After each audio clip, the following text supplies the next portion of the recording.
नमस्कार, संवाद पर आपका स्वागत है। मैं हूं चेतना शर्मा आपके साथ। और राजस्थान की राजनीति में एक बार फिर से मीणा बनाम मीना का मुद्दा गरमा गया है। जनजाति विकास मंत्रालय के एक लिखित जवाब ने उस पुराने विवाद को फिर से हवा दे दी है, जो पिछले लगभग एक दशक से समय समय पर राजनीतिक और सामाजिक बहस का केंद्र बनता जा रहा है। दरअसल राज्यसभा सांसद किरोड़ी लाल मीणा के सवाल के जवाब में केंद्र सरकार ने जनजाति विकास मंत्रालय ने स्पष्ट कर दिया है कि राजस्थान की अनुसूचित जनजाति सूची में मीना जाति दर्ज है, जबकि मीणा नाम से कोई अलग प्रविष्टि एसटी सूची में शामिल ही नहीं है। मंत्रालय के इस जवाब ने कई सारे नए सवाल खड़े कर दिए हैं। जी हाँ, सबसे पहले तो आप ये समझिए कि ये विवाद क्या है, क्योंकि राजस्थान में लंबे समय से मीना और मीणा शब्दों का प्रयोग एक ही समुदाय के लिए होता रहा है। राज्य सरकार का पक्ष भी यही रहा है कि दोनों नामों में केवल उच्चारण और बोली का अंतर है। यही वजह रही कि वर्षों पहले बड़ी संख्या में जाति प्रमाण पत्रों में मीणा की जगह मीना लिखवाने की प्रक्रिया शुरू हुई थी। लेकिन केंद्र सरकार के जवाब ने तकनीकी और संवैधानिक स्तर पर इस बहस को फिर से जिंदा कर दिया है, क्योंकि मंत्रालय ने साफ कह दिया है कि एसटी सूची में मीना शब्द दर्ज है और यदि किसी संशोधन की आवश्यकता है तो राज्य सरकार को मानव जाति विज्ञान यानी कि एंथ्रोपोलॉजिकल स्टडी करवाकर तय प्रक्रिया के तहत एक प्रस्ताव भेजना होगा। अब सुनिए इस पे राजनीति क्यों गर्मा रही है इसका जवाब, क्योंकि मुद्दा केवल शब्दों का नहीं है बल्कि सामाजिक पहचान और संवैधानिक अधिकारों से जुड़ा हुआ है। राजस्थान में मीणा समुदाय राजनीतिक रूप से बेहद प्रभावशाली माना जाता है। प्रदेश की राजनीति से लेकर प्रशासन देख लीजिए, आरक्षण व्यवस्था देख लीजिए, हमेशा इस समुदाय की मजबूत भागीदारी रही है। ऐसे में एसटी सूची में नाम को लेकर किसी भी तरह का भ्रम बड़ा राजनीतिक मुद्दा बन सकता है। अशोक गहलोत सरकार के समय राज्य सरकार ने अदालत में यह माना था कि मीना और मीणा एक ही जाति हैं, लेकिन अब केंद्र के जवाब के बाद विपक्ष सरकारों की पैरवी और कानूनी प्रक्रिया पर सवाल उठा रहा है। और कानूनी स्थिति क्या कहती है इसको भी हम समझ लेते हैं। तो भारतीय संविधान के अनुसार माने तो अनुसूचित जाति और अनुसूचित जनजाति की सूची में किसी भी प्रकार का संशोधन केवल संसद ही कर सकती है।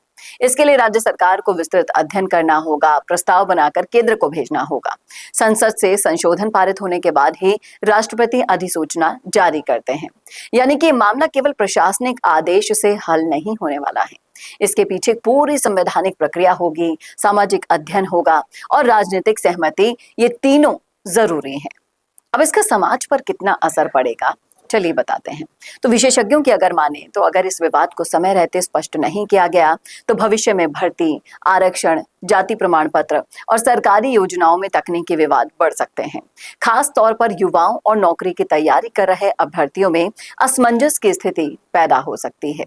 साथ ही ये मामला एक बड़े सवाल को भी जन्म दे देता है। क्या भारत जैसे बहुभाषी और बहुबोली समाज में केवल उच्चारण के अंतर को लेकर अलग पहचान मान ली जाएगी या सामाजिक वास्तविकता को आधार बनाया जाए? और सबसे बड़ा सवाल सुनिएगा, क्या मीना और मीणा सिर्फ भाषा और उच्चारण का अंतर है या फिर ये आने वाले समय में बड़ा राजनीतिक और कानूनी संघर्ष बन सकता है? राजस्थान की राजनीति में यह मुद्दा आने वाले दिनों में और ज्यादा गरमाने के संकेत दे रहा है। अगर आप भी इस मुद्दे को समझ पा रहे हैं, देख रहे हैं दशकों से इस पर बहस, तो बताइए आप क्या सोचते हैं, क्योंकि संवाद सभी जातियों के साथ न्याय करवाना चाहता है और अगर ये विवाद नहीं सुलझता है तो कहीं ना कहीं दशक और दशकों में बदलते जाएंगे और लगातार आपकी भविष्य पीढ़ी इसका खामियाजा भुगतेगी। क्या कहना है आपका, रखिएगा राय जरूर कमेंट बॉक्स में। कैसा लगा वीडियो बताना ना भूलेगा और ऐसे वीडियोस के लिए देखते रहिए संवाद भारत का, भारत के लिए। नमस्कार। वीडियो चाहिए बिजनेस प्रमोशन का या फिर पर्सनल ब्रांडिंग के लिए, तो अब आपको एक ही जगह मिलेंगे हाईटेक स्टूडियोज, प्रोफेशनल सेटअप और creative team, green screen and soundproof studio, perfect lighting और pro setup, podcast setup, ultra clear audio और multi camera angles, 75 inch touch panel, teaching और एक्सप्लेनर वीडियोस के लिए परफेक्ट, 10 से 15 साल experienced anchors और journalist जो आपके कंटेंट को देंगे प्रोफेशनल टच। राजस्थान का तीसरा सबसे बड़ा डिजिटल न्यूज चैनल आपकी ब्रांड को मिलेगा प्लेटफॉर्म। 50+ प्रोफेशनल वीडियो मॉडल्स जो आपके प्रोजेक्ट को बनाएंगे ज़्यादा इंगेजिंग। हमने 5000+ बिजनेस और ब्रांड्स को ग्रो करने में की है मदद। अब आपकी बारी।